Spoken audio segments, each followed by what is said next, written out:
pembelajaran STEM yang akan dibawakan oleh Bapak Lukmanul Hakim MPD. Sebelumnya saya bacakan dulu CV dari Bapak Lukmanul Hakim. Nama Lukmanul Hakim, strata pendidikan S2, lahir di Sumedang, tanggal 4 Februari 1986, jenis kelamin laki-laki, jenjang pendidikan Magister Pendidikan Kimia, Universitas Pendidikan Indonesia.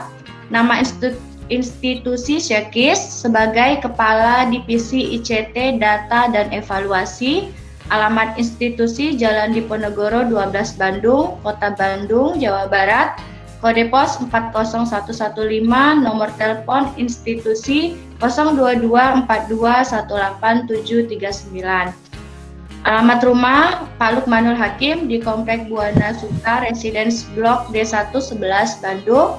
Nomor HP 0813 12 44 0255 dengan email yang aktif lukman.rnv@gmail.com. Nah, itulah dia CV dari Pak Lukmanul Hakim. Jadi setelah ini Bapak Ibu kita akan mendengarkan paparan materi dari beliau. Jadi pada saat paparan materi yang akan disampaikan nanti, jika Bapak Ibu ada pertanyaan, boleh diketik di room chat ya Bapak Ibu. Dan jadi nanti kita langsung habis ini materi dengan Bu Eni. Lalu pada sesi tanya jawab langsung menjawab pertanyaan yang ada di room chat. Saya rasa itu saja. Satu lagi sebagai informasi agar kita sama-sama seluruhnya mengikuti rangkaian kegiatan sampai akhir, karena nanti di tengah-tengah acara akan ada panitia yang akan memberikan form untuk feedback peserta sebagai bukti untuk sertifikat yang akan kita dapatkan. Itu saja informasinya. Kepada Bapak Lukmanul Hakim MPD, kami persilahkan untuk memberikan paparan materi. Baik, bismillahirrahmanirrahim. Terima kasih Ibu Moderator. Mungkin kita bertemu kembali ya Ibu Fitriana secara virtual setelah tahun kemarin, juga Pak Zulfan. Yang saya hormati Bapak Ibu Panitia yang sudah menyelenggarakan Lokakarya Daring ini, AGKI Sumatera Utara, betul ya Bapak Ibu. Kemudian juga yang saya hormati juga salah satu narasumber yang lain, Ibu Eni Triastuti. Kembali lagi berjumpa Bu secara virtual, terakhir ketemu tuh 2018 ya Bu ya. Bu Eni juga, betul ya Bu ya? Ya. Bu Eni juga salah satu guru yang berprestasi dan termasuk salah satu alumni kami juga. Kalau Pak Zulfan dan Bu Fitri dan Bu Irma itu 2019, sedangkan Bu Eni itu 2018 experience-nya. Dan ini penelitian ini mewarnai sebetulnya perjalanan pengembangan STEM yang kami kembangkan. Juga Bapak Ibu yang luar biasa, guru kimia, salam hormat dari saya yang berkenan untuk hadir di siang yang sebetulnya cocoknya itu untuk bobo siang ya Bapak Ibu. Tetapi di saat orang lain terlelap, mungkin Bapak Ibu mencari ilmu, mudah-mudahan sesi kali ini bisa bermanfaat. Amin ya rabbal alamin. Tak lupa saya panjatkan puji dan syukur kehadirat Ilahi Robbi bahwasanya kita masih bisa bertemu meskipun secara virtual dan dalam keadaan yang sehat tentu saja. Bapak Ibu tetap produktif meskipun di rumah aja, tetap terus mengembangkan kompetensi yang diharapkan dan bisa dicapai oleh Bapak Ibu. Untuk sesi kali ini mungkin sebetulnya saya punya sekitar kurang lebih waktunya tidak panjang, dan kalau sebetulnya STEM ini sendiri kami di Sikis itu biasanya itu sekitar 32 JP. Tapi mudah-mudahan dengan waktu yang sangat singkat ini saya bisa memberikan sesuatu yang bermanfaat, bisa menginspirasi Bapak Ibu semua, terutama terkait inovasi pembelajaran dan juga sebetulnya bagaimana sih nanti pembelajaran STEM ini bisa dilaksanakan. Jadi mungkin agar lebih efektif, saya akan coba share screen saya, PowerPoint-nya. Oke, sudah bisa terlihat ya Bapak Ibu. Nah ini Bapak Ibu bagi mungkin yang masih asing terdengar, saya sedikit saja bercerita tentang asal institusi saya. Nama institusi kami itu namanya Simio Kitab in Science. Kalau dipanjangkan itu Southeast Asian Ministers of Education Organizations Quality Improvement for Teachers and Education Personnel in Science, panjang, kalau disingkat SIKIS. Nah, jadi SIKIS ini salah satunya tugas atau visinya itu meningkatkan kompetensi guru dan tenaga kependidikan di wilayah Asia Tenggara, terutama tentu di wilayah Indonesia. Nah, Bapak Ibu, sedikit saja sebelum ke materi karakteristik pembelajaran STEM ini, saya ingin menjelaskan satu, ini logo kami, bisa terlihat Simeo Regional Center for Architecture and Science. Jadi SIKIS ini dibentuk pada tanggal 13 Juli tahun 2009. Artinya Juli bulan depan itu kami akan menginjak 11 tahun. 11 tahun itu mungkin kalau di umur Indonesia itu ya baru sekitar masih anak-anak lah gitu. Jadi tapi kami mencoba memberikan kontribusi yang maksimal di dunia pendidikan di wilayah Asia Tenggara. Jadi SIKIS ini merupakan salah satu bentuk diplomasi pendidikan dan komitmen pemerintah Indonesia untuk memberikan sumbangan yang signifikan di Asia Tenggara melalui penguatan guru dan tenaga pendidikan di Asia Tenggara. Nah, mungkin Bapak Ibu yang belum familiar atau tidak familiar dengan SIKIS ini ada di mana sih? Kalau Bapak Ibu pernah mengunjungi P4 TK IPA, itulah kami ada di sana, ada di komplek P4 TK IPA. Jadi menempati sebuah gedung di dalam komplek P4 TK IPA. Mengapa di P4 TK IPA? Karena P4 TK IPA merupakan host institution kami.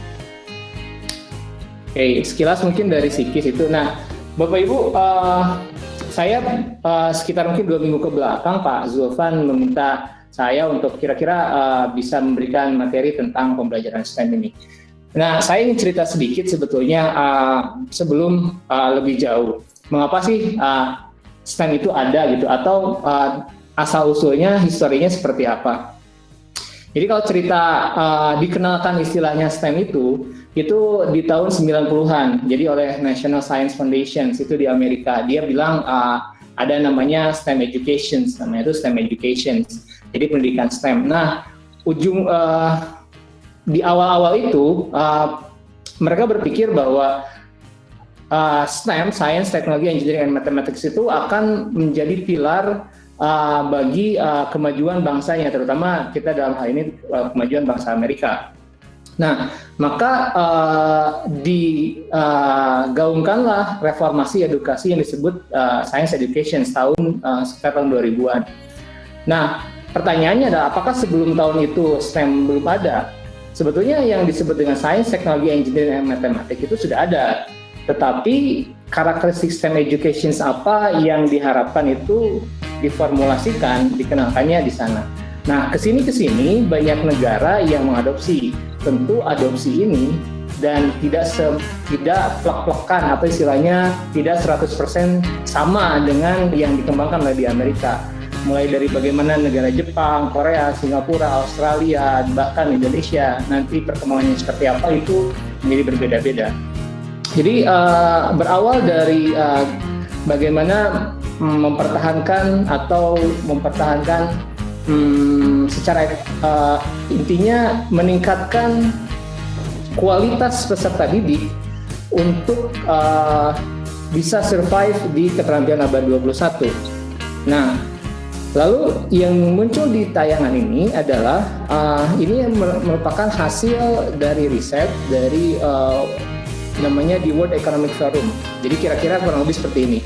Skill yang penting untuk tenaga kerja. Tentu saja ini juga perlu dipertimbangkan meskipun bukan satu-satunya tujuan. Jadi yang dibutuhkan di era ini tidak sebatas hanya pengetahuan. Saya garis bawahi tidak sebatas bagaimana pemahaman tentang pengetahuan, tetapi harus juga balance dengan kompetensi abad 21. Juga kalau misalkan ditambahkan yang ada di kurikulum 2013, tentulah karakter menjadi fondasi yang harus dipertimbangkan juga. Jadi kurang lebih di tahun 2020 itu ada skill-skill yang memang dibutuhkan dalam menghadapi tantangan yang kita bilang sebetulnya di era industri 4.0 ini kompleks. Jadi perlu ada kompetensi yang lebih tidak hanya pengetahuan. Ini adalah berdasarkan World Economic Forum itu di tahun 2020 kira-kira ada 10 top 10 skills yang penting gitu. Dan sebetulnya bukan hanya sebagai tenaga kerja, tetapi untuk life skills. Nah, ini yang perlu kita pertimbangkan ketika Bapak Ibu membelajar atau melakukan sebuah kegiatan pembelajaran, yaitu ada complex problem solving, ada critical thinking, mungkin kita sudah terbiasa, ada creativity, people management, coordinating with others, emotional intelligence, judgment and decision making, service orientations, negotiations, and cognitive flexibility.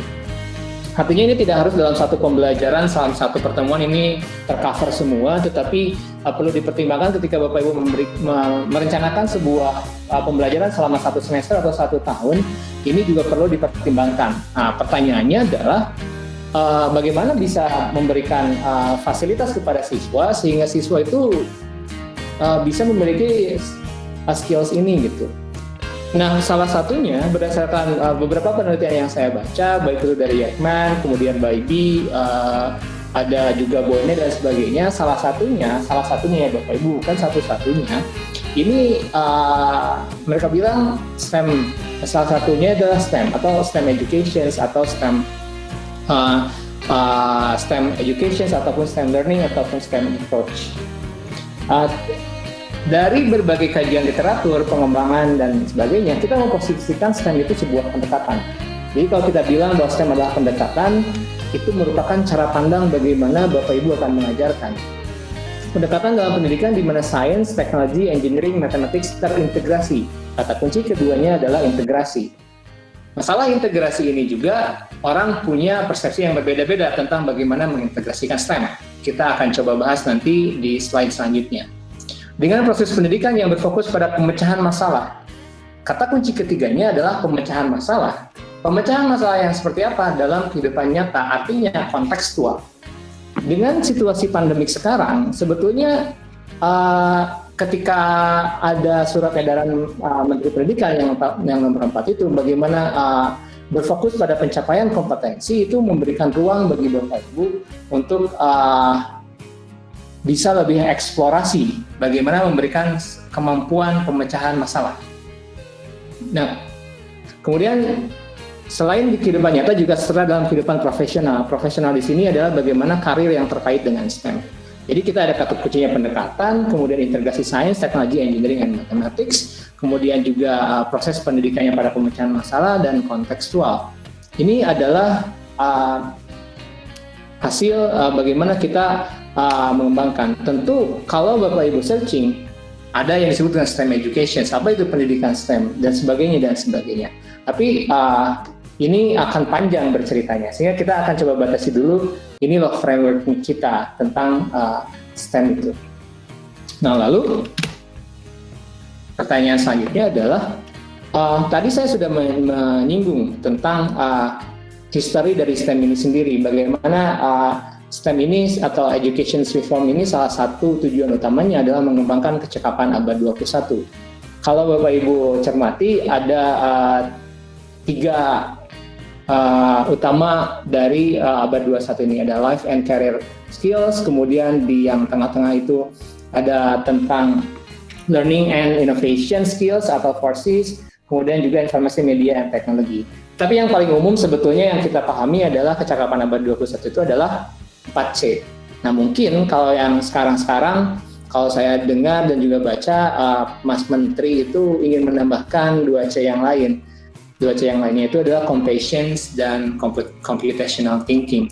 Nah, berbicara tentang 2 ini, computational thinking dan compassion ini juga akan cukup banyak, tapi kita akan batasi dulu di 4C ini. Artinya adalah peserta didik itu perlu nih dibekali kecakapan abad 21 gitu. Supaya apa? Supaya dia bisa mempunyai life skills ketika dia keluar dari dunia sekolah masuk ke dunia nyata. Artinya bisa survive di lingkungan masyarakat sekitarnya. Oke. Nah, kemudian alasan yang lainnya adalah kami rangkum dari berbagai penelitian. Jadi mengapa STEM? Mengapa harus STEM? Alasan-alasannya apa aja sih sebetulnya gitu. Satu, tantangan teknologi. Kita tahu bahwa era sekarang, era digital, era teknologi 4.0, teknologi itu benar-benar sangat berpengaruh terhadap kehidupan. Maka kita perlu membekali skill-skills yang berhubungan dengan teknologi digital. Kemudian ada kunci dalam kemajuan dan inovasi, penting untuk kesejahteraan. Tadi saya sudah bahas bahwa salah satu titik tolak dari adanya STEM education adalah aspek ekonomi. Karena negara-negara yang maju seperti negara Jepang, Korea, Amerika, Singapura, kita bilang India, mereka menguasai ekonominya itu, teknologi itu berkontribusi pada kemajuan ekonominya. Kemudian ada pengembangan SDM, peningkatan kemahiran pemahaman saintifik, transformasi proses pendidikan. Nah, saya ingin bercerita sedikit bahwa alasan-alasan ini sebetulnya terdapat juga di kurikulum 2013 jika kita lihat compatibility-nya dengan kurikulum 2013. Jika Bapak Ibu cermati di standar prosesnya di Permen itu ada yang dinamakan bahwa siswa itu harus mencapai 3 aspek, yaitu mulai dari aspek pengetahuan, sikap, dan keterampilan. Nah, 3 ini itu bisa didapatkan salah satunya dengan menggunakan pembelajaran STEM. Nah, kemudian sebetulnya kalau offline gitu kami memberikan bagaimana pemahaman tentang karakteristik pembelajaran STEM ini dengan sebuah hands-on. Kenapa kita perlu hands-on? Karena salah satu dari karakteristik pembelajaran STEM itu ada hands-on activity. Nah, dengan berbagai keterbatasan adanya pandemi ini sebetulnya bisa diakali juga bagaimana hands-on itu sendiri. Misalkan ketika Bapak Ibu menugaskan siswa untuk hands-on, ya kita kasih bagaimana lembar kerjanya, lalu mereka menggunakan bahan-bahan yang tersedia di dekat mereka, baik itu di rumah atau di lingkungan sekitar, lalu dicoba videokan. Kemarin ketika webinar seri 2 ada pemateri Lee So-im namanya, dia guru kimia menggunakan home-based eksperimen. Artinya siswa dia bereksperimen di rumah, kemudian divideokan dan dilaporkan kepada gurunya. Itu mungkin intermezzonya. Tapi kita balik lagi ke karakteristik pembelajaran STEM. Ini kami kutip dari Anna Jolie tahun 2017. Oke. Nah, salah satu Jolie ini membeberkan ada 8 karakteristik pembelajaran STEM. Yang pertama itu engineering design process yang digunakan untuk mengintegrasikan science, mathematics, and technology. Artinya engineering design process ini merupakan langkah-langkah yang dilaksanakan oleh guru dan siswa untuk mengintegrasikan sains, matematik, dan teknologi. Integrasi ini artinya dia saling terhubung, bisa terkoneksi, bisa sequencing. Oke. Yang kedua, siswa fokus pada pemecahan masalah kehidupan nyata atau tantangan engineering.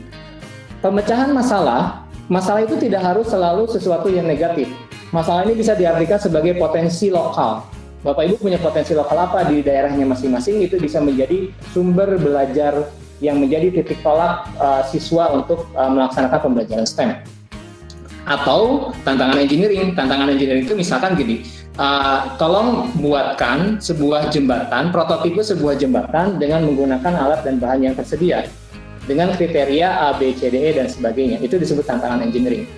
Nah, kalau permasalahan nyata, misalkan Bapak Ibu punya permasalahan terkait polusi udara karena dihasilkan dari bahan bakar yang tidak ramah lingkungan.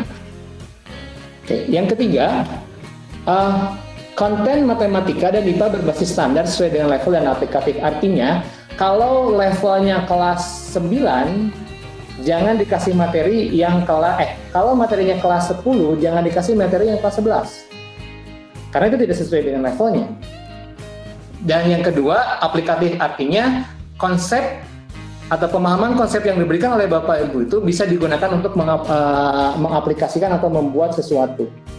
Atau konsep-konsep yang dipelajari bisa diterapkan. Misal kayak tadi yang saya ceritakan tentang masalah polusi udara akibat bahan bakar yang tidak ramah lingkungan. Itu berbicara tentang bagaimana hidrokarbon. Dan salah satu alternatifnya itu bisa dengan menggunakan bioetanol. Nah, bioetanol ini menjadi lebih ramah lingkungan. Kalau misalkan ada buah jarak yang banyak di sekitar Bapak Ibu, itu bisa digunakan sebagai sumber pembuatan bioetanol. Nah, itu bisa menjadi sumber masalah atau potensi dalam pembelajaran STEM. Kemudian siswa secara reguler bekerja dalam tim untuk merencanakan, mendesain, membuat rupa-rupa atau produk, kemudian menguji dan mengevaluasi serta merencanakan untuk berimprovisasi.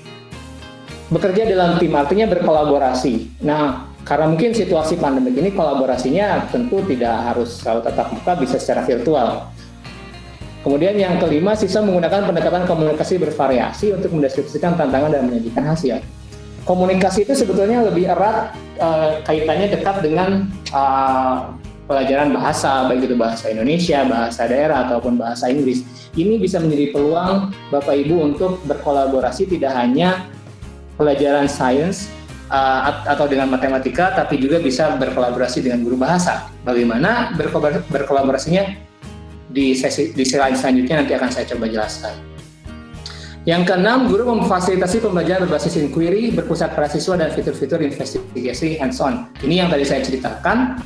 Dan yang ketujuh, dari segi sikap, dari segi afektifnya, terkadang psikologis anak itu terganggu ketika eksperimennya gagal, lalu kurang mendapat penghargaan dari temannya. Misalkan ditertawakan, itu kan sebetulnya menjadi kurang bagus. Kalau kita memberikan pengertian kepada peserta, kepada siswa bahwa kegagalan merupakan bagian alami dari proses desain dan langkah penting untuk menuju pembuatan solusi yang sukses.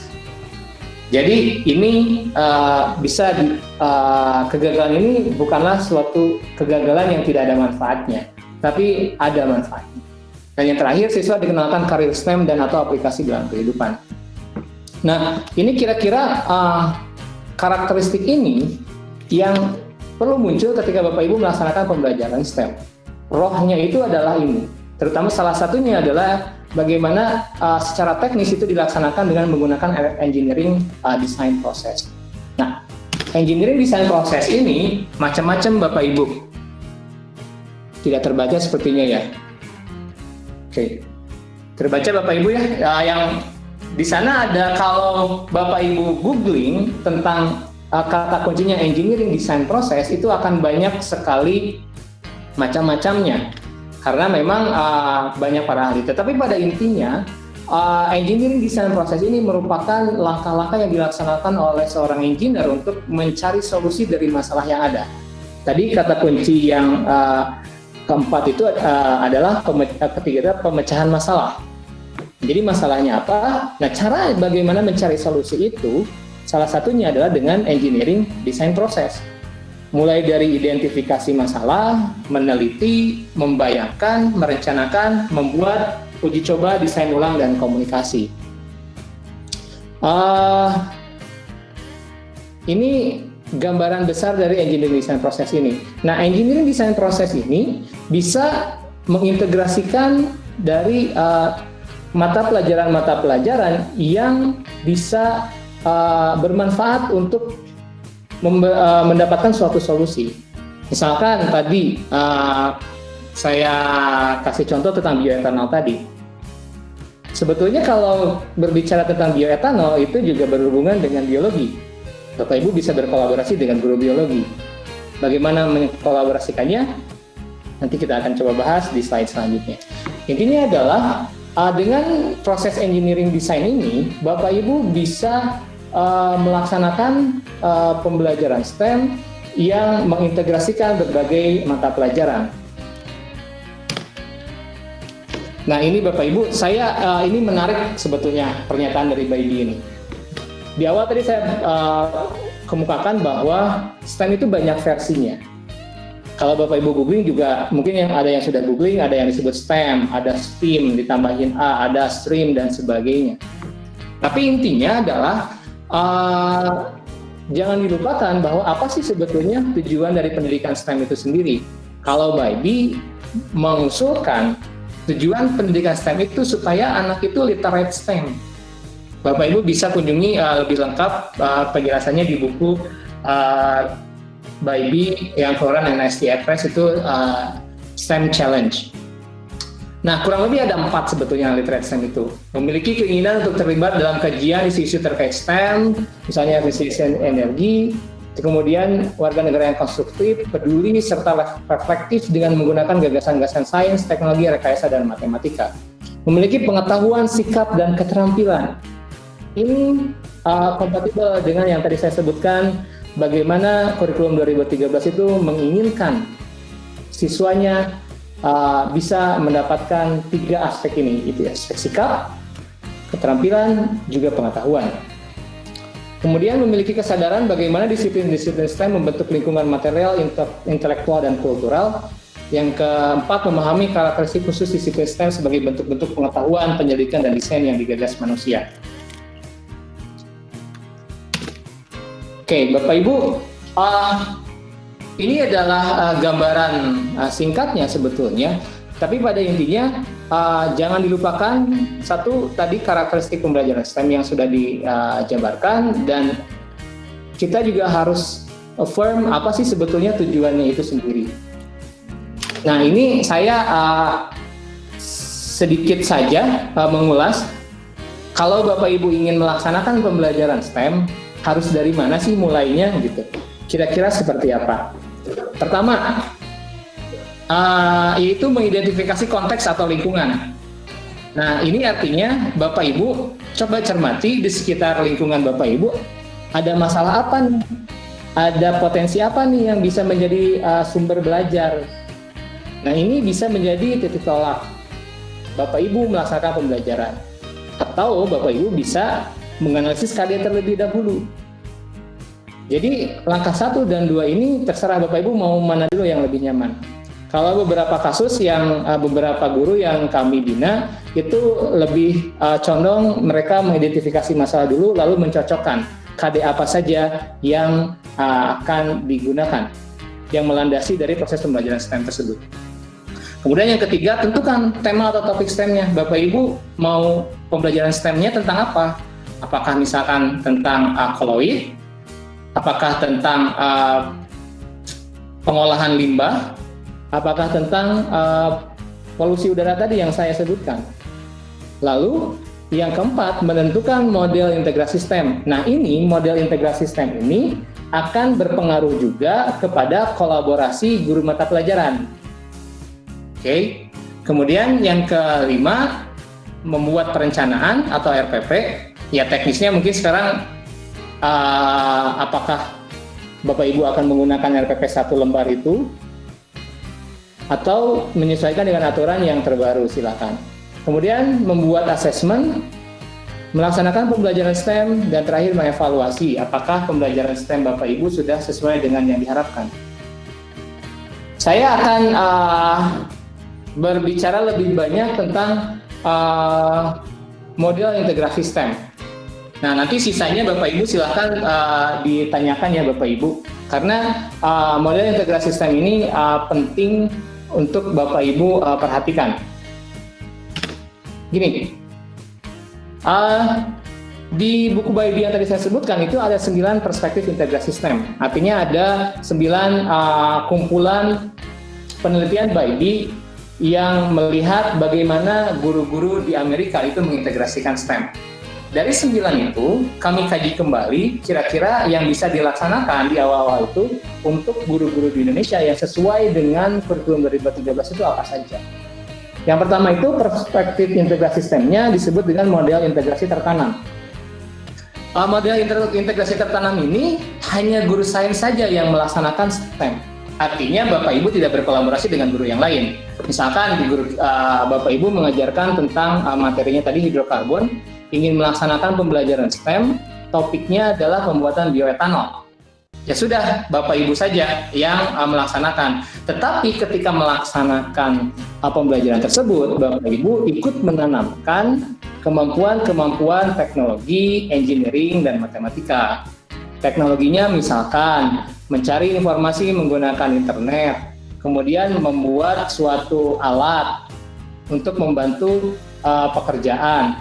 Engineering-nya itu bisa tadi karena Bapak Ibu sudah melaksanakan engineering design proses, maka otomatis sebetulnya siswa tersebut sudah melaksanakan engineering.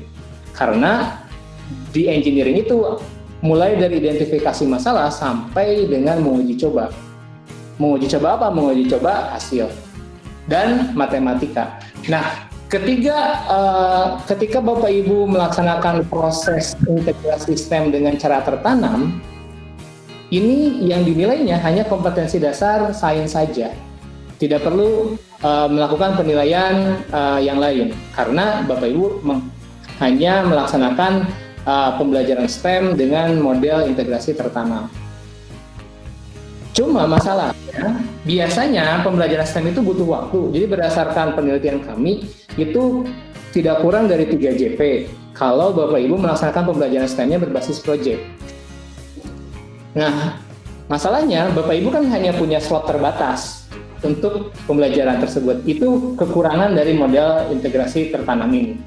Kelebihannya Bapak Ibu bisa berkreasi sesuai dengan ide dan gagasan Bapak Ibu semua.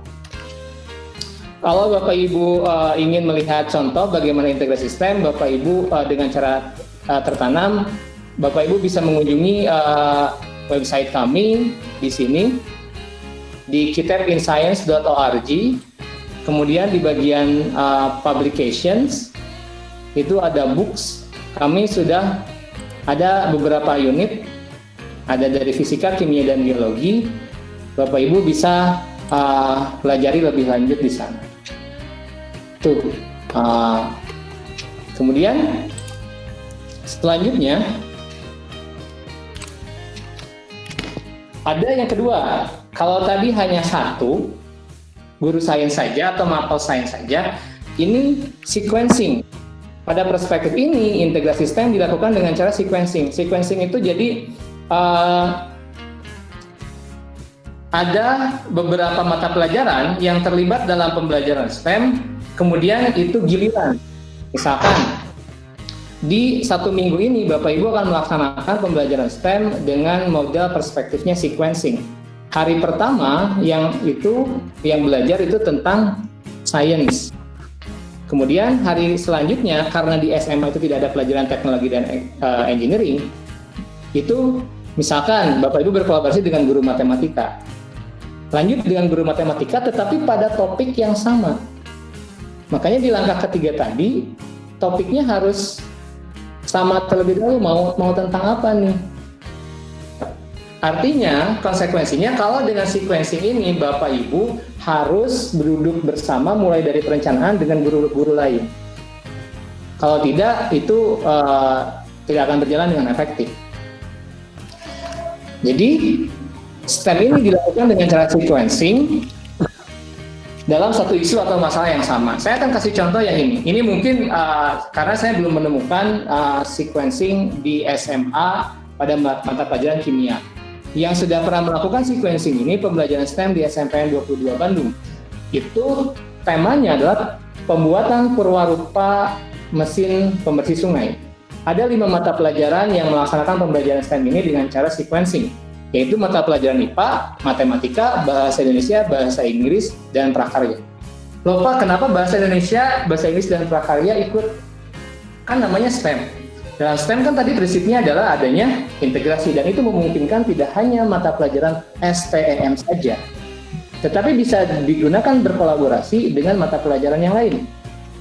Artinya jika kompetensi dari bahasa Indonesia itu bisa mendukung dalam pencapaian tujuan pembelajaran yang diharapkan, maka silakan. Tapi namanya tetap STEM, tidak berubah menjadi ada embel-embel yang lain sehingga menjadi panjang gitu ya. Nah, lalu di mana teknologi dan engineering-nya? Engineering sekali lagi itu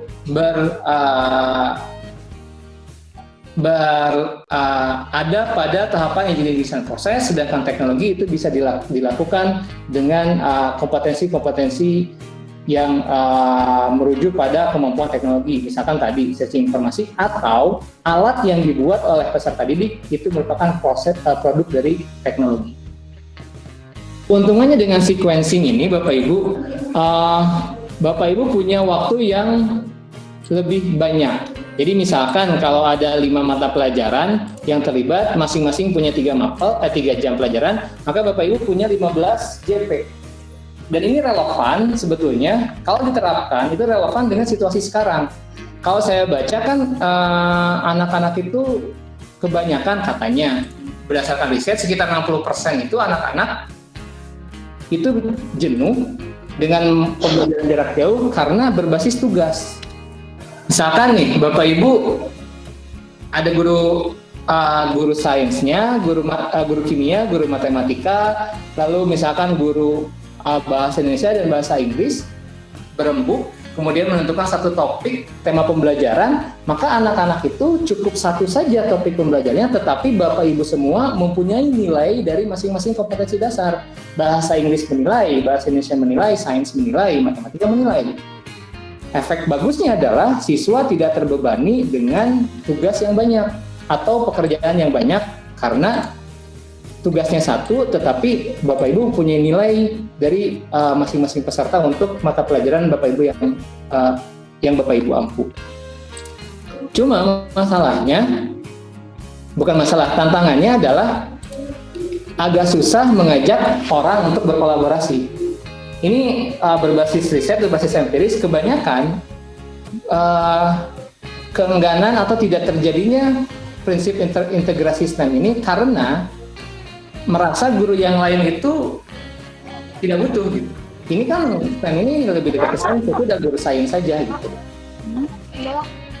Kenapa ngajak-ngajak saya gitu? Itu. Nah ini tantangannya Bapak Ibu. Kemudian yang terakhir sebetulnya ini yang kalau saya baca di literatur, yang diharapkan dari STEM education ini adalah adanya perspektif transdisipliner. Apa yang disebut transdisipliner? Jadi sudah melebur antara SPEM itu tidak ada lagi yang namanya ini saya sains, teknologi, engineering, matematik, nah udah namanya STEM aja. Tetapi di kita itu sebetulnya ini agak susah karena ini mengubah konstruksi dari kurikulum. Tetapi yang paling mendekati ya Bapak Ibu sebetulnya itu ada di SD karena di SD sudah tematik. Nah ini pada perspektif ini integrasi STEM dilakukan secara transdisipliner, isu STEM dijadikan sebagai penghubung antar konsep atau sebagai isu yang digunakan dalam mata pelajaran lain sebagai bentuk kolaborasi antar mapel.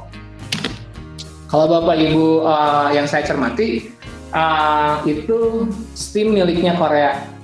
Nah ini Bapak Ibu jangan bingung dengan apakah STEAM itu STEM. Nah STEAM itu sebetulnya pengembangan dari STEM sendiri gitu.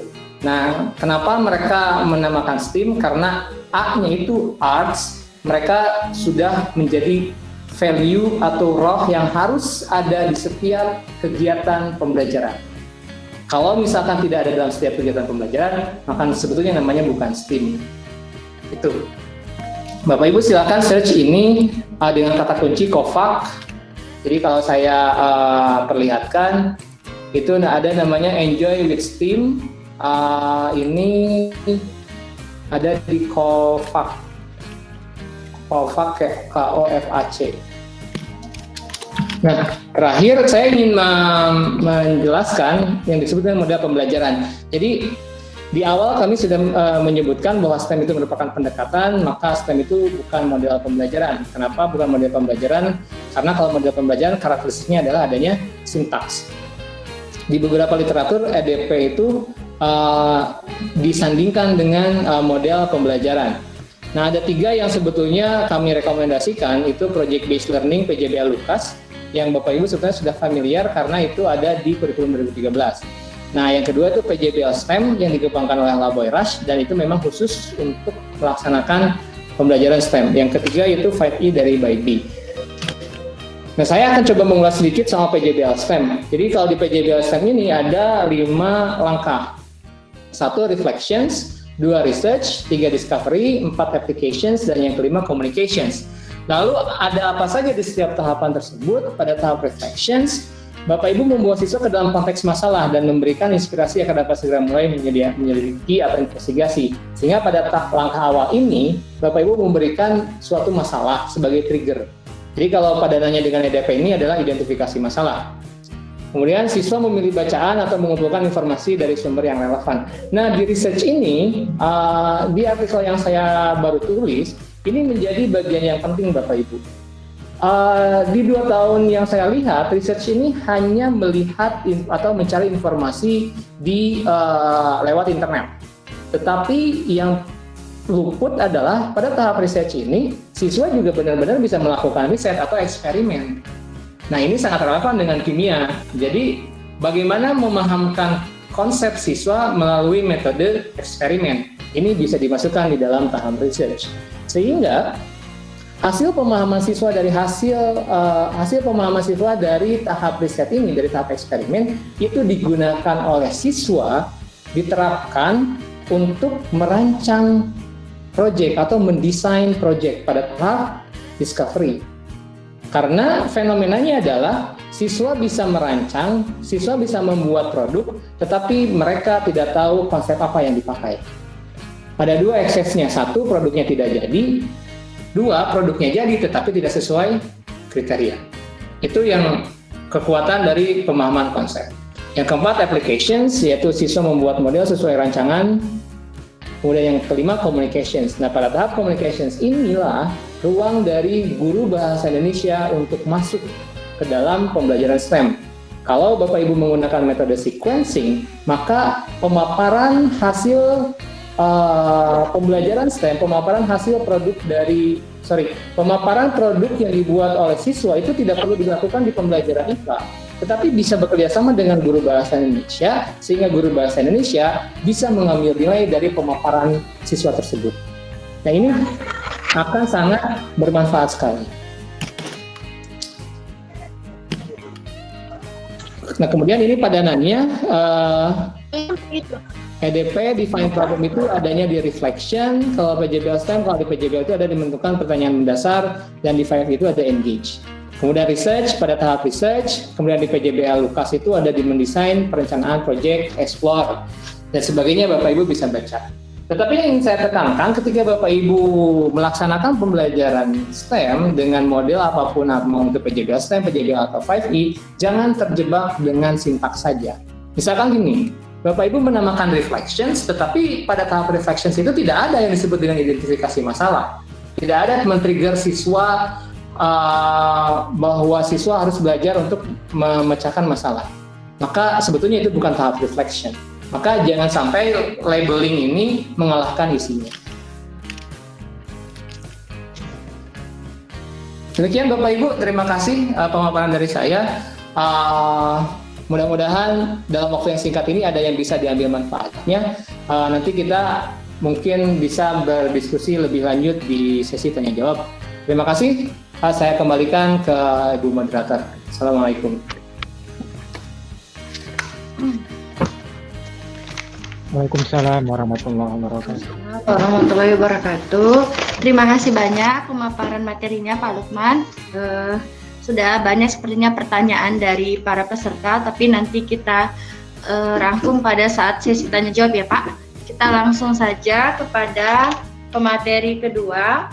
Paparan materinya yang berjudul Implementasi Pembelajaran Berbasis STEM sebagai Alternatif Pengembangan Keprofesian Guru Kimia. Sebelumnya saya bacakan dulu CV dari Ibu Eni.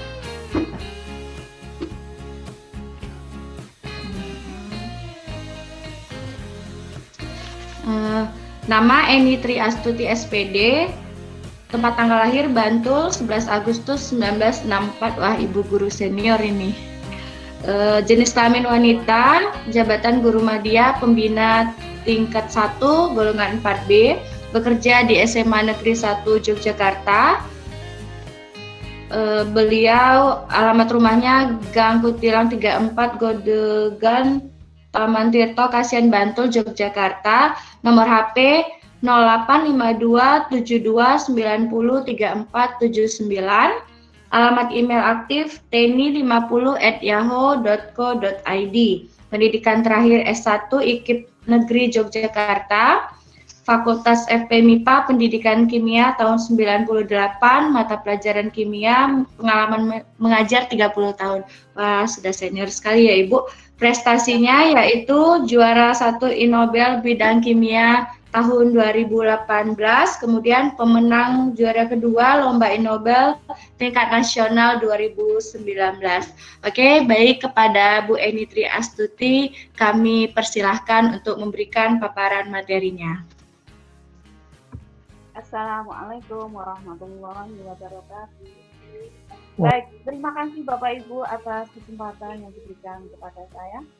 Sebelumnya saya turkan juga selamat datang, selamat berjumpa kembali kepada mentor saya Pak Lukman. Terima kasih Pak Lukman. Dari situ saya punya banyak pengalaman dan saya implementasikan.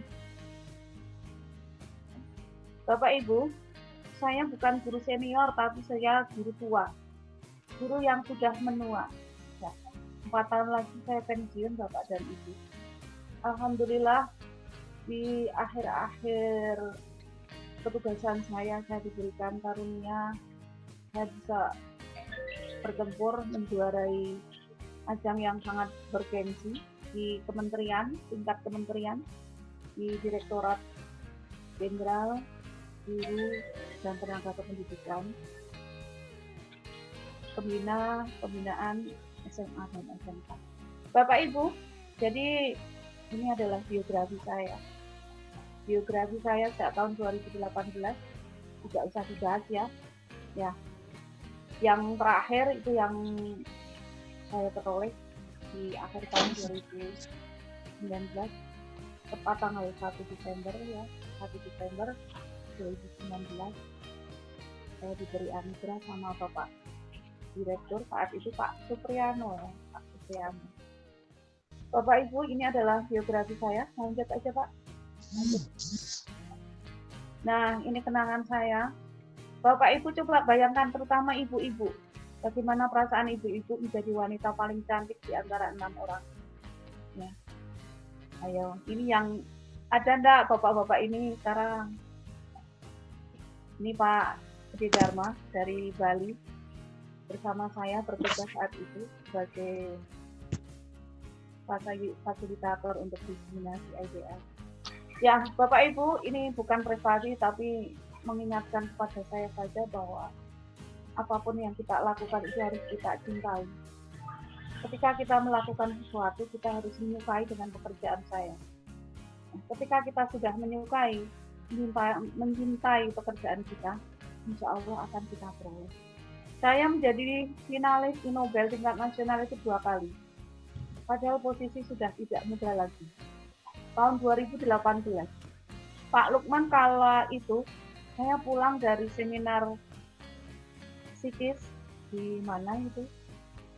Di sebelah sana itu Bandung Utara ya. Jarak 1 hari saya menuju ke ini Pak, final 2018. Alhasil saya belum dapat juara. Memicu saya untuk termotivasi, saya mengikuti lagi ya, fintech lagi untuk Nobel 2019. Alhamdulillah. Formal. Nah, akhirnya ya saya dapat ini. Bapak Ibu, ini kenangan di final Nobel 2018. Nah, ini Bapak Ibu, ini terjadi pada tanggal 29 Desember 2019. Ketika saya mau memasuki pintu pembantaian, ya, pintu pembantaian presentasi karya saya pada Nobel 2019. Mengapa disebut pembantaian? Coba bayangkan Bapak Ibu. Karya saya yang kurang lebih berjumlah 400 halaman harus saya presentasikan dalam waktu 15 menit. Nah, saya nggak ngebayang lagi. Nah, ini Bapak Ibu, yang dari kimia yang tengah, ya.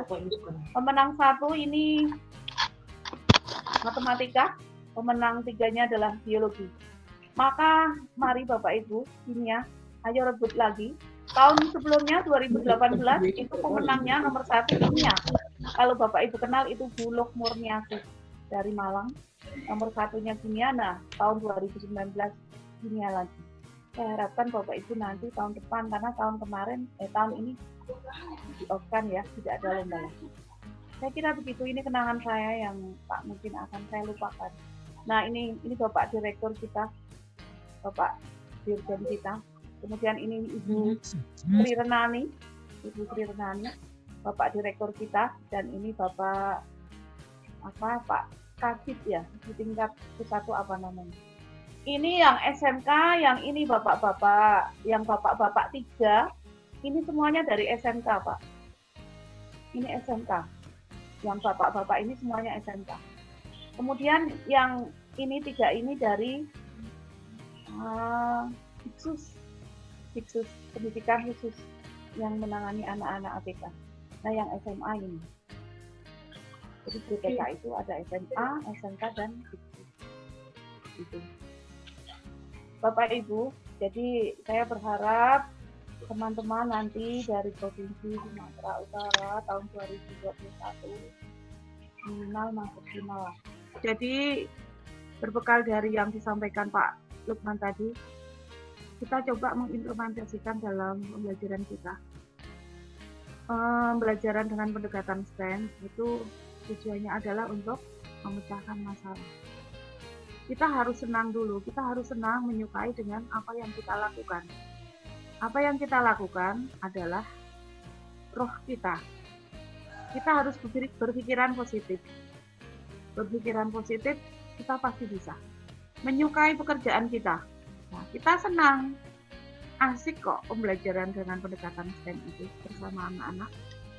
Kemudian kita mengikuti gaya selingkung. Kalau itu sebuah lomba atau untuk ditampilkan di jurnal atau di buletin atau untuk kepentingan yang lain, yang pasti itu adalah pembelajaran kita harus kita dokumentasikan karena ini temanya adalah peningkatan keprofesian ini. Jadi untuk mengambil tema materi yang menarik seperti tadi Pak Lukman, yang pertama kita lakukan adalah analisis kurikulum, analisis KD, analisis KD. Tidak semua KD dalam silabus kimia itu bisa kita STEM-kan Bapak Ibu. Tidak semuanya. Di Psikis dulu saya seminar mengangkat tema elektrolisis, materi elektroplating. Kemudian untuk yang Inobel, saya mengambil sel volta. Kemudian masih banyak lagi. Kemarin yang daring, banyak sekali materi-materi untuk kelas 11 Bapak dan Ibu tentang koloid. Baik itu pembuatannya, sifat-sifatnya, bisa kita daringkan, bisa kita proyekkan melalui daring anak-anak. Seperti tadi Pak Lukman tadi, ya anak-anak kita berikan proyek bagaimana belajar koloid dengan pendekatan STEM.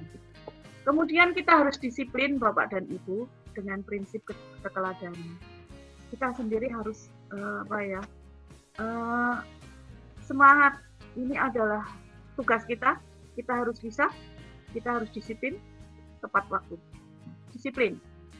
Kalau tidak seperti itu, nanti karya kita tidak sempurna. Nah, dengan daya juang, ketangguhan kita, memperjuangkan cita-cita. Bapak Ibu, karena ini temanya adalah untuk peningkatan kompetensi profesional berkelanjutan PKB Bapak dan Ibu guru. Jadi memang kita harus punya tips dan trik sendiri. Begitu, ini trik saya, kemudian implementasinya seperti apa. Nah ini Bapak Ibu. Bapak Ibu yang di SMK, saya kira ini juga ada. Bapak Ibu ini materi kelas 12 ya, tentang sel volta. Ini siswa saya, sekarang sudah lulus. Sekarang barusan lulus. Saya ambil ketika kemarin mereka kelas 12. Ini tema sel volta. Dengan ini, analisis materinya sesuai dengan karakteristik STEM, science, teknologi, kemudian nanti di bawah ada engineering-nya, ada matematiknya. Nah, seperti ini Bapak Ibu, nanti ini bisa dibaca sendiri. Saya mengambil PLBS. PLBS itu apa? Pembangkit listrik berbahan sekitar, sesuai dengan silabus yang kita punya. KD-KD yang kita punya itu beberapanya sangat strategis untuk kita lakukan pembelajaran dengan STEM. Nah, jadi tidak semua KD itu bisa di-STEM-kan Bapak Ibu. Nanti bisa Bapak Ibu cermati. Kemarin kalau di kelas 10 itu ada daya hantar listrik, di kelas 11 ada koloid atau indikator. Kemudian di kelas 12 ada hidrokarbon itu untuk STEM sangat bagus sekali. Bapak Ibu, jadi kalau nanti Bapak Ibu lihat silabus, maaf ya untuk SMK saya tidak begitu menguasai KD-KD untuk SMK, tapi saya yakin untuk SMK justru mata materi dalam KD-nya itu sangat-sangat strategis dan sangat memungkinkan sekali untuk dilakukan pembelajaran STEM. Nah ini Bapak Ibu, ini adalah produk dari siswa. Produk dari siswa bukan produk dari penelitian saya. Produk penelitian saya adalah apa? Produk saya adalah mengembangkan model pembelajaran. Model pembelajarannya apa? Model pembelajarannya adalah model STEM PJBL, di mana memungkinkan untuk mengembangkan potensi siswa. Mengembangkan potensi siswa untuk apa?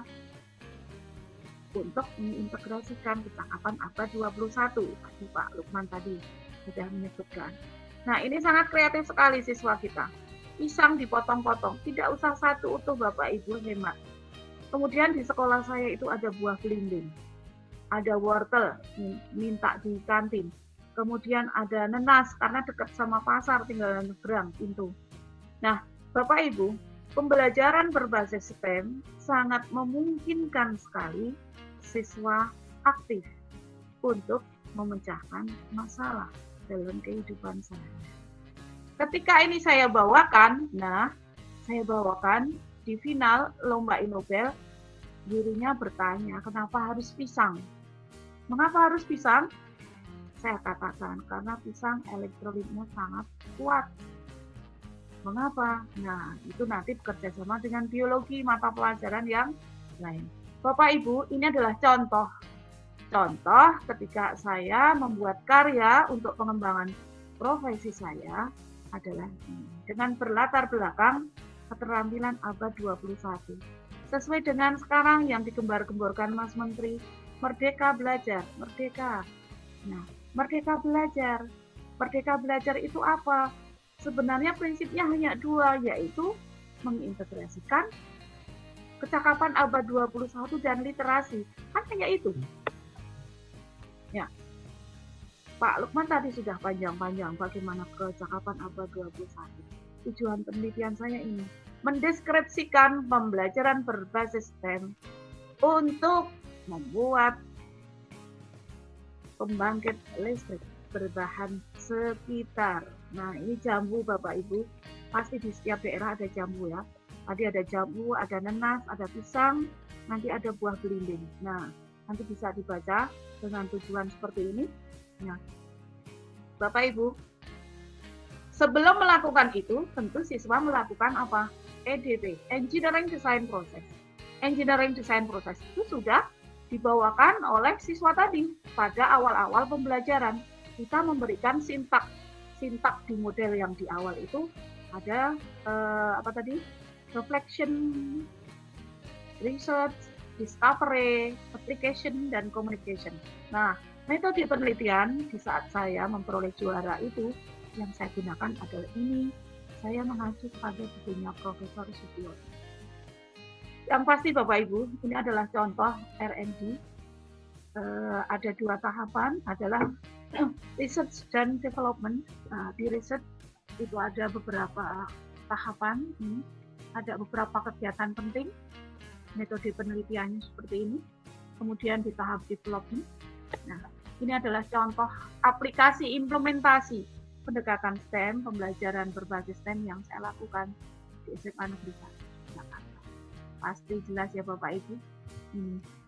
Dibaca di silabusnya saja kelihatan. Nah, ini adalah bukti bahwa siswa melakukan engineering design process. Siswa melakukan rancangan. Siswa melakukan rekayasa desain. Rekayasanya seperti ini yang dilakukan oleh siswa. Secara berkelompok mereka berdiskusi. Sehingga kecakapan abad 21 muncul di sini. Apa Bapak Ibu? Kolaborasi. Bisa lahir seperti engineering-nya seperti ini karena apa? Karena mereka berpikir secara kritis. Melahirkan modelnya, prototipnya siswa itu karena mereka kreatif. Nah, dengan kegiatan engineering design proses seperti ini akan melatih siswa. Merdeka belajar itu seperti itu. Jadi kalau menurut saya pembelajaran dengan pendekatan STEM itu pasti masuk Merdeka Belajar. Pasti. Karena itu melatih kecakapan abad 21. Dan pasti berliterasi. Kalau tidak literasi, tidak bisa. Ya, begitu Bapak Ibu. Hasil penelitiannya adalah ini analisis data dulu ya, analisis data. Saya menggunakan ya itu tadi dengan 2 tahapan riset. Di risetnya adalah ketemu ini di penelitian ada keabsahan model. Nah, ini saya memvalidasi instrumennya itu saya betul-betul dari Jogja datang ke Bandung minta validasi instrumen. Kebetulan nggak ketemu Pak Lukman, saya validasinya ke P4TKI Pak. Dengan dia ke P4TKI. Begitu Bapak Ibu, ini adalah hasil dari penelitian saya di mana saya menjuarai kemarin. Nah, ini juga untuk variasi yang lain dari siswa, kreativitas siswa yang lain. Mereka menggunakan buah nanas. Nah, tahap development Bapak Ibu. Tahap development itu adalah menguji dengan skala luas. Jadi, Bapak Ibu, di R&D itu ada 2 tahapan besar. Ada juga uji skala terbatas, uji terbatas. Saya hanya menggunakan subjek beberapa siswa yang menjadi peserta bimbingan OSN. Kemudian di skala luas saya menggunakan 1 kelas full. 1 kelas full yang kita pilih tak tentukan, tidak secara random. Itu Bapak Ibu, saya kira begitu. Bapak Ibu, mudah-mudahan dengan pengalaman ini memotivasi Bapak Ibu. Selain Bapak Ibu saya menjuarai itu, saya menulis beberapa karya dan ternyata diterbitkan oleh jurnal-jurnal yang sudah ber-ISSN, ber-ISBN ya. Di antaranya yang terakhir yang barusan saya ambil adalah dari LPMP Yogyakarta. Ini Bapak Ibu, karya saya yang terakhir. Saya baru ambil bulan puasa kemarin. Ini. Nah, yang saya beri tulisan merah ini maaf, ini sudah di-approve, sudah disetujui, tapi saya mendapat email penundaan terbit karena dananya digunakan untuk COVID-19. Nggak apa-apa. Tapi ini sudah disetujui. Ini model saya Bapak Ibu. Kalau Bapak Ibu mau menulis dengan model ini, jangan. Nanti tabrakan dengan saya, kena similarity. Makanya saya beri tulisan merah. Nah, ini Bapak Ibu, di jurnal saya ada. Kalau nggak keliru, ini yang juara Nobel itu. Judul karya saya. Jadi kita berbekal dengan pendekatan STEM sama IBL, kita bisa melahirkan beberapa karya Bapak Ibu. Dan karya itu kalau saya bilang laris manis. Laris manis diterima oleh penerbit, jurnal-jurnal itu menerima. Dan punya saya tidak pernah ditolak atau direvisi. Alhamdulillah. Ya, karena apa? Isu terbaru pembelajaran modern saat ini adalah IBL dan STEM. Nah, ini Nobel yang di Jakarta kemarin yang juara. Kalau yang tadi Nobel di tingkat DIY. Ini yang saya jadi finalis 2018. Juga masuk final Bapak Ibu di Senayan. Kemudian ini di simposium kemarin bulan ya cuman 2 hari sebelum di Nobel. Ini psikis saya dipandu Pak Lukman saat itu. Pak Lukman punya arsipnya ini. Speknya ada di Pak Lukman. Lumayan dapat dana hibah Bapak Ibu. Nah, asal Bapak Ibu punya proposal, ajukan saja. Saya kira banyak tadi disebutkan Pak Zulfan. Ya, ini yang simposium. Itu juga saya tetap pakai STEM. Oh, saya STEM. Terus jurnal-jurnal saya, tulisan-tulisan saya itu semuanya tentang STEM. Nah, ini hasil penelitian saya ya yang sudah diterbitkan. Ini yang dipending tadi, yang dipending. karena katanya dananya sedang digunakan untuk COVID-19. Ya, ini LPMP yang buku biru tadi barusan terbit. Kemudian ini juga di Buletin Adikarsa. Adikarsa itu jurnal miliknya Balai Tekkom Dinas Dikpora Provinsi DIY. Next. Nah, ini cuman buletin Bapak Ibu. Ini hanya buletin, bukan hasil penelitian. Masih saya tetap berbicara tentang STEM dan IBM. Saya memang senang, saya sedang menulis. Maaf Bapak Ibu, latar belakang saya ini adalah dapur saya, jadi kotor sekali. Ya, biar Bapak Ibu tahu, ini dapur saya yang membumbui saya bisa menulis beberapa karya seperti ini. Saya ambil dari beberapa referensi itu. Ya, ini bukan penelitian ya Bapak Ibu. Artikel Warta Guru itu bukan penelitian, tapi berupa ide gagasan aja. Itu Bapak Ibu, mudah-mudahan Bapak Ibu terinspirasi. Nah, Bapak Ibu ketika puncak HGN kemarin, saya panas-panasan, ini di Stadion Bekasi, sekarang itu apa namanya? Semuanya pakai pakaian PGRI, kami yang finalis di Nobel pakaiannya kayak gini. Ditegur sama Bapak Gubernur Jawa Barat, batiknya bagus. Ya gitu. Mas Menteri juga bilang, ini batiknya kok bukan batik PGRI. Tenang aja, ini kan ada Ibu Pembina kita, Ibu Sri Renani di tengah nih. Ibu Sri Renani. Itu kenangan saya Bapak Ibu. Mudah-mudahan ya obrolan saya ini bermanfaat. Mudah-mudahan Bapak Ibu termotivasi, itu saja. Terima kasih atas kesempatan yang diberikan kepada saya. Ya. Silakan Bapak Ibu, kalau ada yang harus kita diskusikan, kita diskusikan. Baik, alhamdulillah sudah selesai 2 pemateri, yaitu tadi dari Psikis Bapak Lukmanul Hakim, kemudian Bu Eni Triastuti, guru SMA Negeri 1 Yogyakarta, pemenang Innobel. Nah, setelah saya rangkum, ada beberapa pertanyaan. Ini Pak Lukman dan Bu Eni.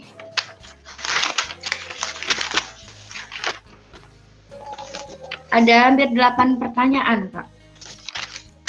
Tiga dulu Bu Eni. Tiga dulu ya. Tiga dulu. Nanti yang baru pertama, dilanjutkan. Yang pertama itu berasal dari Ibu Rehulina Angin dari SMA Negeri 2 Percut Seituan. Beliau menanyakan, saya pernah membuat project based learning tentang saringan air. Apakah ini dapat disebut sebagai STEM atau harus ada langkah-langkah penting agar ini disebut STEM? Itu pertanyaan yang pertama.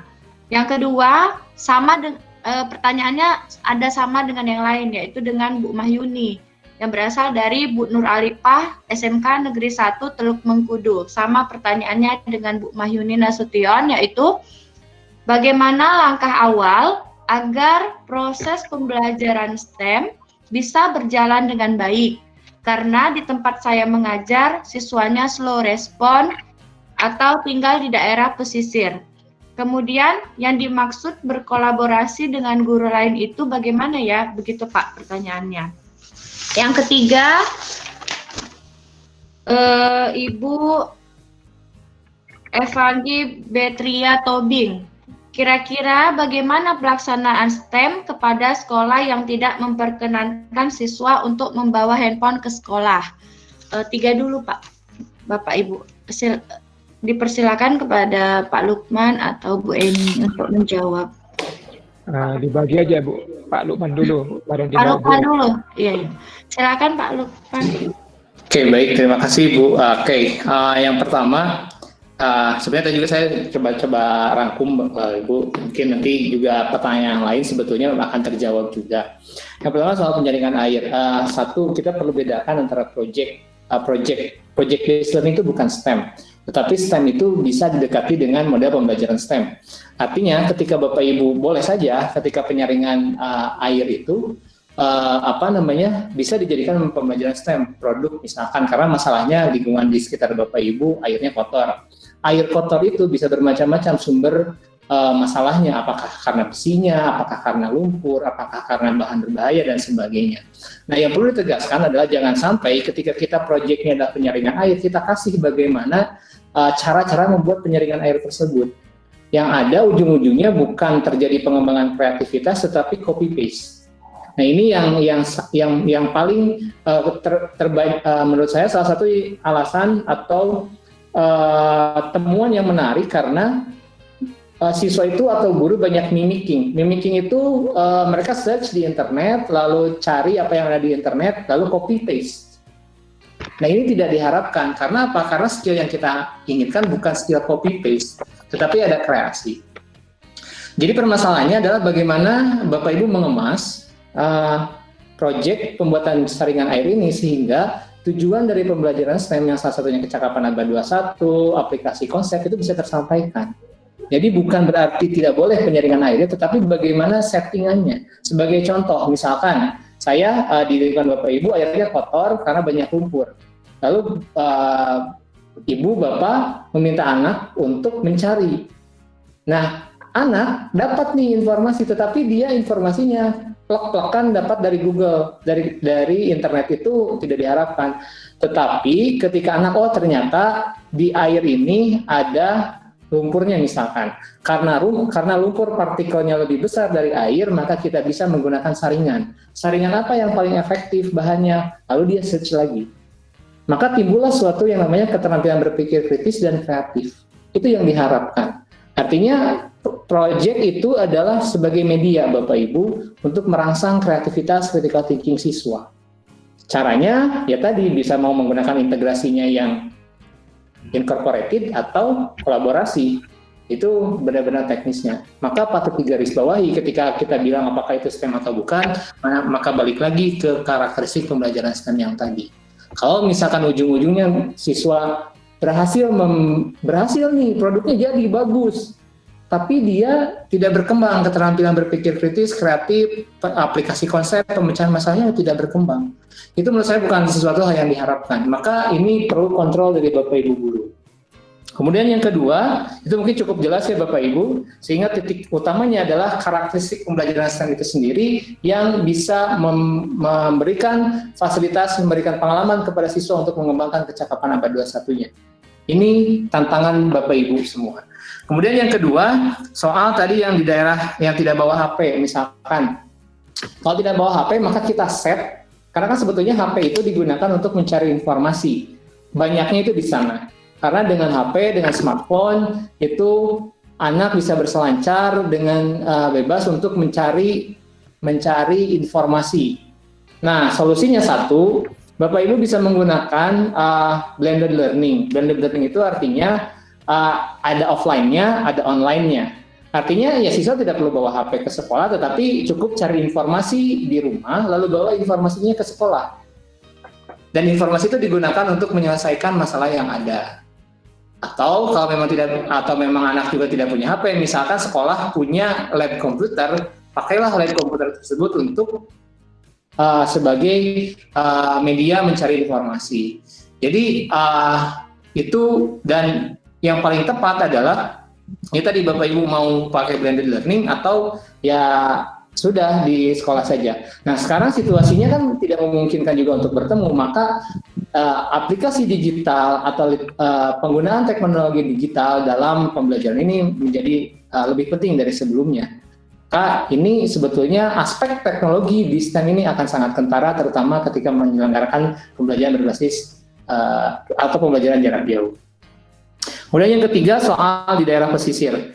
Tadi saya lihat ada beberapa pertanyaan, ada dua ya tentang daerah pesisir ini. Sekaligus saya akan mencoba menjawab tentang kolaborasi. Karena ini tadi ada 3 pertanyaan tentang kolaborasi. Satu tentang kolaborasi terlebih dahulu. Kolaborasi itu menjadi kunci Bapak Ibu. Jadi tidak perlu semua mata pelajaran menyelenggarakan pembelajaran STEM. Kebayang ada 15 melakukan pembelajaran STEM. Oh tidak. Tetapi 5 mapel misalkan duduk bareng, ngobrol bareng, ngopi bareng, kita punya masalah nih di sekitar anak-anak tuh, misalkan masalahnya limbah, yuk kita bareng-bareng yuk berencana, sehingga topiknya satu tentang bagaimana mengolah limbah yang ada di lingkungan sekolah, tetapi 5 pelajaran yang bergerak, di IPA-nya apa nih yang akan berkontribusi, misalkan pembelajaran KD-nya apa, Matematikanya apa? Sehingga dari 5 ini cukup 1 topik, tetapi Bapak Ibu punya atau siswa punya 5 nilai. Baik itu sainsnya, matematika, bahasa Indonesia, bahasa Inggris, ataupun agama. Tetapi harus duduk bareng. Ini kuncinya, kolaborasi. Kalau kita meminta anak untuk berkolaborasi, mengapa gurunya tidak memberikan contoh terlebih dahulu untuk berkolaborasi? Biasanya, mohon maaf, yang saya temukan, orang-orang dewasa itu agak susah untuk berkolaborasi. Kalau misalkan Aku itu sampai 3. Kalau misalkan individu per individu tidak berinisiatif untuk berkolaborasi, maka langkah terakhir adalah meminta bantuan kepala sekolah untuk menggunakan kuasanya meminta guru-guru yang lain untuk berkolaborasi. Itu yang terjadi di SMPN 22 juga, yaitu meminta bantuan kepala sekolah sehingga akhirnya itu bisa terwujud suatu kolaborasi. Nah, yang di daerah pesisir justru itu saya punya contoh yang di Demak, Bapak Ibu. Demak itu di pesisir itu benar-benar dekat dengan hutan mangrove. Kalau Bapak Ibu search, itu ada yang namanya Desa Sayung di Demak. Nah itu potensi lokalnya gurunya menggali. Di sana ada 2 potensi yang sangat besar. 1 hutan mangrove, 2 keanekaragaman hayati, itu ada udang, ada kerang. Nah udang dan kerang ini dijadikan sumber potensi lokal untuk diolah menjadi bahan makanan. Bagaimana bahan makanan diolah ini? Ya melalui pembelajaran STEM. Dan tidak hanya sampai jadi saja produknya, tetapi sampai dijual dan memberdayakan masyarakat. Artinya justru kita sangat kaya dengan keanekaragaman hayati. Lihat kiri kanan, atas bawah, depan belakang Bapak Ibu, potensi apa yang bisa dikembangkan menjadi sumber belajar. Dan saya yakin dengan pengalaman yang sangat bagus, anak yang kita bilang dia slow respon, itu akan menghasilkan sesuatu yang di luar dugaan kita. Ketika saya OJL atau melihat observasi di Subang, gurunya bilang bahwa anak kelas ini mah tidak aktif.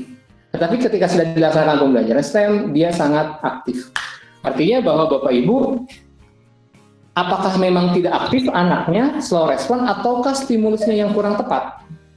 Itu yang perlu pertanyaan kembali yang menjadi refleksi. Artinya respon dari siswa itu mungkin tergantung stimulus yang kita berikan, mungkin. Kalau memang misalkan stimulusnya sudah tepat tetapi anaknya kurang respon dengan bagus, maka ada sesuatu yang salah dalam diri anak tersebut. Kepada Bu Eni, dipersilakan untuk menjawab pertanyaan tadi, Bu. Ada tambahan jawaban, Bu? Baik, untuk yang penyaringan air ya. Penyaringan air kalau menurut saya, kalau seperti itu background-nya, itu hanya simulasi, Ibu. Jadi pendekatan STEM yang seperti diuraikan Pak Lukman, itu adalah melatih siswa dengan engineering design process. Siswa itu merekayasa sendiri, merekayasa membuat alatnya. Kalau yang seperti dikatakan itu tadi kayaknya hanya simulasi. Seperti ini di chat ada tentang hukum dasar kimia. Kalau itu hanya simulasi, itu bukan STEM menurut saya. Tapi anak merekayasa sendiri. Ada tahapan-tahapan, fase-fase sintak di dalam pembelajaran STEM. Itu harus diikuti. Kemudian tentang HP ya. Ada sekolah yang melarang menggunakan HP. Kita pantang mundur Bapak Ibu. Pokoknya daya juang kita jangan pernah berhenti. Kita buat materi secara offline saja. Materi secara offline. Kemudian kalau memang yang tidak boleh pakai HP, ya kita bawa ke lab komputer. Masa kepala sekolah saat ini tidak boleh? Ya saya kira Bapak Ibu, kita tetap harus berjuang bagaimana caranya. Kalau tidak, ya karena yang namanya STEM ada di sana teknologi. Science, engineering, teknologi. Nah, teknologinya nanti gimana? Karena teknologi itu juga digunakan untuk membuat laporan siswa. Siswa kan harus membuat laporan proyeknya. Nah, laporan itu menggunakan laptop atau menggunakan komputer. Tidak selalu HP. Kalau nggak boleh HP ya pakai komputer sekolah. Tapi harus ada akses internet. Saya kira begitu, Bapak Ibu. Itu tadi 3 pertanyaan yang sudah dijawab oleh Pak Lukman dan Bu Eni, serta sebenarnya ada beberapa yang sudah dijawab Pak Lukman, seperti itu yang terkait integrasi ya Pak. Kemudian ini ada pertanyaan sepertinya dari SMK Pak Lukman. Terkait yang di SMK itu kan jamnya hanya 2 jam per minggu dan itu hanya di kelas 10. Jadi kalau menggunakan PJBL rata-rata keluhannya adalah mengenai waktu. Nah, bagaimana cara mengatasinya, Pak? Mungkin seperti itu. Kemudian yang di madrasah juga, Pak, pertanyaannya, ini kalau tadi integrasi dengan mapel lain, nah ini apakah bisa diintegrasikan dengan agama gitu, Pak? Oke, baik. Baik, yang SMK, oke. Saya pernah punya pengalaman ketika Ibu tahun kemarin itu dengan IHT di SMK Telkom, sama kasusnya seperti itu. Jadi kayak mata pelajaran kimia, fisika, biologi itu seperti mata pelajaran yang jam pelajarannya sedikit. Padahal, tapi yang menariknya adalah ketika guru-guru produktif, saya tidak tahu struktur kurikulum SMK sekarang seperti apa, tetapi ketika guru-guru yang produktif di atas itu bilang kayak gini, anak-anak ini kok tidak paham ya dengan dasar ilmunya, itu dia yang bilang adalah 12. Terus saya bilang kayak gini, apakah Bapak sudah atau sering berkolaborasi atau ngobrol dengan guru-guru, misalkan guru fisika, kimia, dan sebagainya? Responnya adalah sangat jarang. Nah ini adalah kalau saya cermati bahwa ada komunikasi atau kolaborasi yang kurang pas gitu. Di SMK sendiri itu kalau memang hanya kimia saja, memang tidak akan cukup. Maka kata kuncinya adalah kolaborasi. Saya akan kasih contoh, salah satunya adalah ketika saya ngobrol itu, ada karena di SMK Telkom itu basisnya adalah teknologi rekayasa, maka salah satu proyeknya adalah pembuatan alat penyiram tanaman otomatis.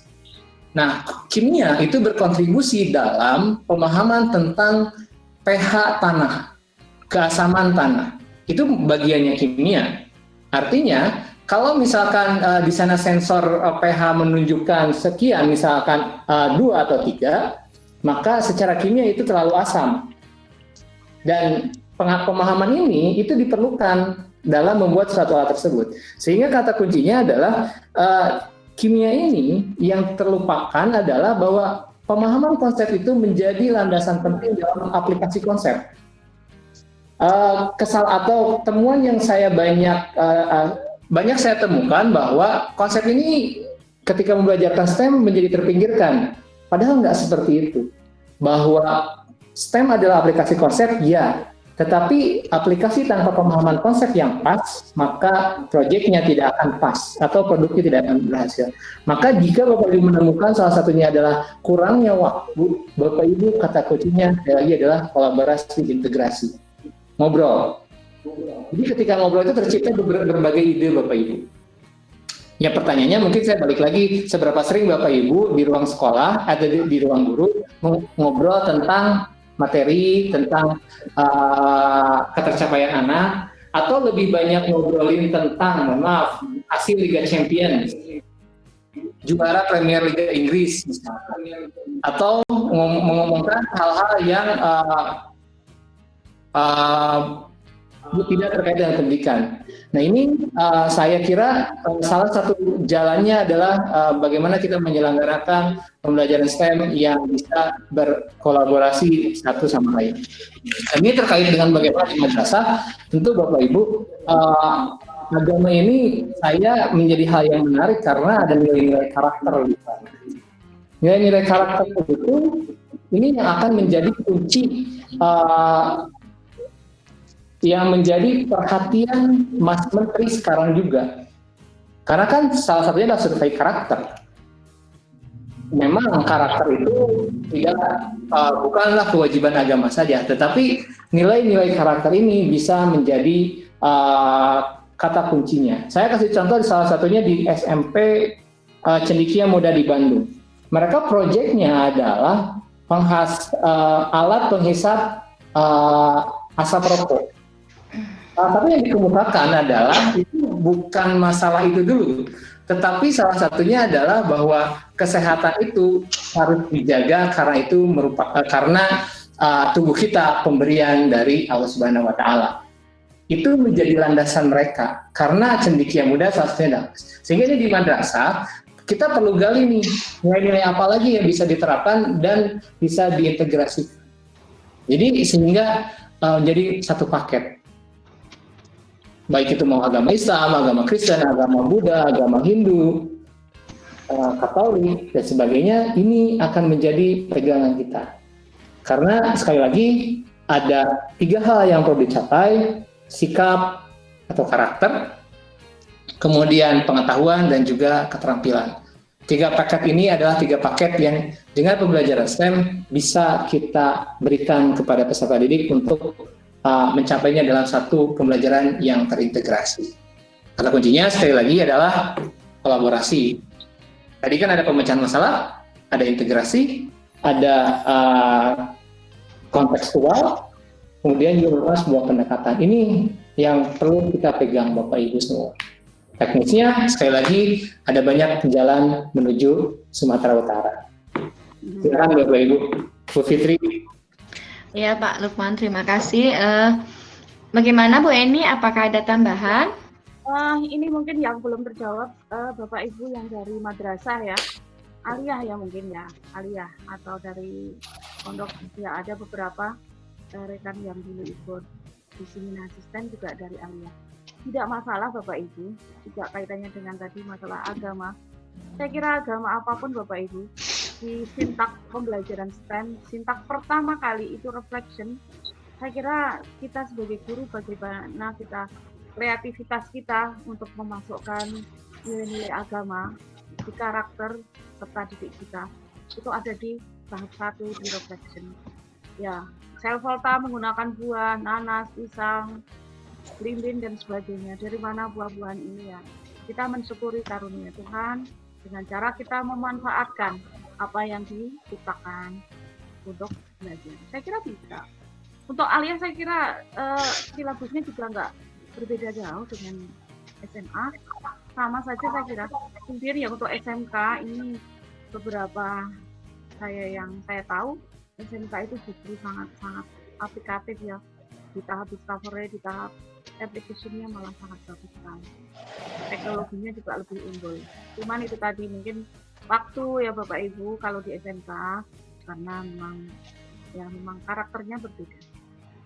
Institusi, tujuan institusinya berbeda, jadi ya nggak apa-apa lah, kita jangan pernah mundur Bapak Ibu, karena tugas saya adalah memotivasi Bapak Ibu agar berkarya untuk meningkatkan keprofesian Bapak Ibu ya bagaimana saya juga motivasinya Bapak Ibu, pokoknya ayo maju. Pak Julfan itu salah satu contohnya. Pak Julfan itu masuk SIKIS 2000 berapa Pak? 2019 ya. Iya, 2019. Ya, 2019 itu juga belajar bareng dengan saya. Jadi, Bapak Ibu dengan beberapa karya Bapak Ibu, terutama dengan STEM ini sangat produktif menurut saya. Kita punya banyak peluang membuat karya, dan karya itu ya tentu saja untuk memajukan anak kita, siswa kita. Dengan kreativitas kita, siswa kita akan lebih kreatif. Begitu Bapak Ibu, dan merdeka belajar kita sebagai guru kimia menurut saya sudah, tinggal bagaimana memformat merdeka belajar menurut versi sekarang ini. Kita melakukan pembelajaran dengan kecakapan abad 21, kemudian dengan literasinya itu sudah merdeka belajar. 2 hal utama di merdeka belajar kan. Terima kasih Bapak Ibu. Sukses selalu. Baik, terima kasih Bu Eni. Ini 3 pertanyaan terakhir ya Pak. Sepertinya sangat antusias seperti ini, berkaitan dengan materi sepertinya 3 pertanyaan terakhir ini Pak Lukman dan Bu Eni. Pertanyaan pertama terakhir itu terkait pembelajaran STEM dengan bidang lain. Kira-kira pokok bahasan apa saja di kimia yang dapat dilakukan dengan pembelajaran STEM itu oleh Bu Minaruli. Kemudian Bu Irmasari, pada materi hukum dasar kimia, kita berharap siswa membuat alat daur ulang penyaring udara untuk menggambarkan penyerapan CO2 pada astronot yang di luar angkasa oleh NASA. Nah, bagaimana kita sebagai guru menyampaikan bahwa simulasi itu sesuai dengan realita? Apakah bisa memberi contoh dari simulasi yang ada? Pertanyaan terakhir Pak, dari Bu Leni Nopita. Bagaimana dengan aquaponik Pak? Bisakah kita membuat kombinasi antara aquakultur, memelihara ikan, dan hidroponik, menanam tanaman tanpa media tanah, karena berkurangnya lahan pertanian? Nah, saya harus berkolaborasi dengan disiplin ilmu kimia apa saja, Pak? Mohon penjelasannya. Itu, Pak. 3 pertanyaan terakhir, Pak. Oke, baik. Bapak Ibu, sekali lagi terkait materi ini, tadi juga disampaikan Bu Eni, tidak harus semua materi, itu satu. Yang kedua, tentu karena memang kurikulum kita tidak didesain untuk STEM, tetapi STEM ini kompatibel. Nah, mungkin saran dari saya satu tadi yang berawal dari masalah itu bisa dilihat nanti kesesuaiannya dengan kompetensi. Adapun tentang materi, tadi saya coba untuk yang kelas 10 itu, saya kira kalau yang hukum dasar kimia kita itu membuat simulasi, sebetulnya itu lebih ke media pembelajaran dan yang dibuat adalah guru. Jadi saya kira kalau misalkan yang buatnya guru, itu menjadi media pembelajaran, tetapi bukan produk dari siswa. Maka itu sebetulnya belum di pembelajaran STEM. Tetapi bukan berarti nggak bisa. Hanya saja menurut saya itu belum dengan pembelajaran STEM. Karena apa? Karena yang dibuat adalah simulasi.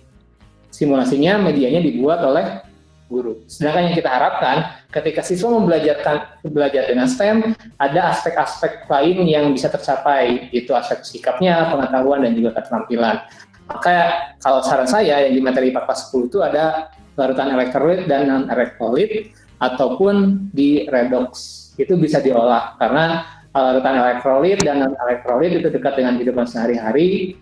Itu sebetulnya ada juga di aki, kemudian juga di redox, itu reduksi oksidasi, itu sebetulnya dekat dengan karat.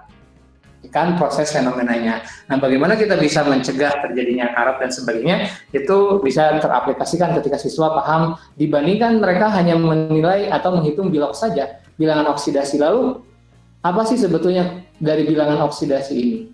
Bagaimana kita menentukan kenapa dia reduksi dan oksidasi? Ketika siswa paham bahwa, oh ini besi itu teroksidasi, maka kita harus mencegah oksidasinya, misalkan. Dengan cara apa? Gitu. Dengan cara apanya itu sendiri, itulah lahan Bapak Ibu untuk mengolah keterampilan berpikir kritis dan kreatif siswa. Nah, itu yang saya itu untuk menjawab yang nomor 1 dan yang nomor 2 tadi terkait larutan elektrolit dan hukum dalam kimia. Yang ketiga itu apa yang mohon diulang Bu Fitri? Saya agak lupa tadi tidak tercatat. KD analisis kurikulum. Bu Fitri? Halo. Halo Bu Fitri, di-mute dulu Bu, di-unmute dulu. Iya. Mungkin saya bisa bantu Pak Lukman? Iya. Ya, silakan Bu. Ya, kalau Mbak Vero yang ditanyakan itu KD apa saja yang bisa ditempelkan tadi? Ya. Bu. Oh, yang kolaborasi dengan mata pelajaran lain ya? Oh ya, kolaborasi. Bukan Pak, yang ini Pak. Bagaimana dengan aquaponik? Bisakah kita? Ya. Ya Bu, boleh, bisa banget Bu, aquaponik itu. Kalau sebetulnya yang dikembangkan itu bukan di kimia tetapi di biologi. Tetapi bisa juga Bapak Ibu kimia dengan biologi. Nah, kalau misalkan kimia kan berhubungan dengan sebetulnya tingkat keasaman, kemudian salinitas, suhu dan sebagainya, itu menciptakan sebuah karena di situ ada zat-zat terlarut, material terlarut apa saja. Nah, sebetulnya yang kimia ini bisa berkolaborasi dengan guru biologi. Nah, kalau misalkan memang mau berkolaborasi, yang paling mudah di luar IPA itu sebetulnya kolaborasi dengan guru IPA, dengan guru bahasa Indonesia dan guru bahasa Inggris. Selain ini ya, ataupun secara ekonomi kita bisa ngobrol dengan guru ekonomi. Kenapa tidak dijual saja gitu? Hitung-hitungannya seperti apa gitu? Sehingga aplikasi atau konsep yang dipelajari nilai ekonomis itu teraplikasikan ketika membuat aquaponik. Jadi kolaborasi dengan guru maupun lain itu tergantung dari Bapak Ibu sejauh mana siswa ini akan dibawa melalui pembelajaran STEM. Tujuannya apa? Itu. Jadi ini sekali lagi sangat terbuka Bapak Ibu, dan komponen apa saja kolaborasinya dengan mata pelajaran apa.